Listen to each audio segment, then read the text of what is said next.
Video last దాకా చూడండి, subscribe చేయండి. చికెన్ ఎలా వండాలో ఈ వీడియో చూపెడతా. ఇవన్నీ తయారు చేసుకున్నాం.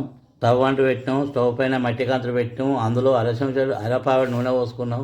ఉల్లిగడ్డలు, కళ్యామాకు, మెంతి, కొత్తిమీర, మెంతి, పుదీనా దూరగా కొలియాలి. కొంచెం అల్లం వెల్లిపాయ, అరచెంచలు ఇంగు, చెంచలు పసుపు, ఇట్లా దూరగా కొలుసుకోవాలి. చికెన్ వేసుకోవాలి, మొత్తం ఇందులో వేయాలి. ఇలా మొత్తం కలుపుకోవాలి. మొత్తం కలపాలి. 5 చెంచాల కారపొడి, చిన్న చెంచాతోటి తగినంత ఉప్పు మొత్తం ఇలా కలపాలి.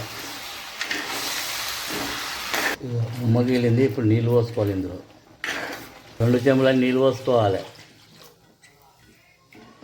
30 నిమిషాలు ఉడికించుకోవాలి. మునిగాకు వేసుకుంటాను. ఈ మునిగాకు వేయడం వల్ల రుచికి రుచి వస్తుంది, ఆరోగ్యానికి మంచిది. ఇప్పుడు మరిగేటప్పుడు మునిగాకు వేసుకున్నాం. అది బాగా మరగనివ్వాలి. కూర రెడీ అయింది. మసాలా వేసుకోవాలి. ఇలా కలుపుకోవాలి. కలుపుకొని స్టవ్ ఆఫ్ చేసి దించుకోవాలి. చికెన్ రెడీ అయింది. గుమగుమలాడుతుంది. వేడివేడి అన్నంతో కానీ చపాతీతోటి కానీ తింటే చాలా రుచిగా ఉంటుంది. ఇది మళ్ళీ కావాలనిపిస్తుంది చికెన్. ఇందులో మునిగాకేసి వండినాం కాబట్టి బాగా రుచిగా ఉంటుంది.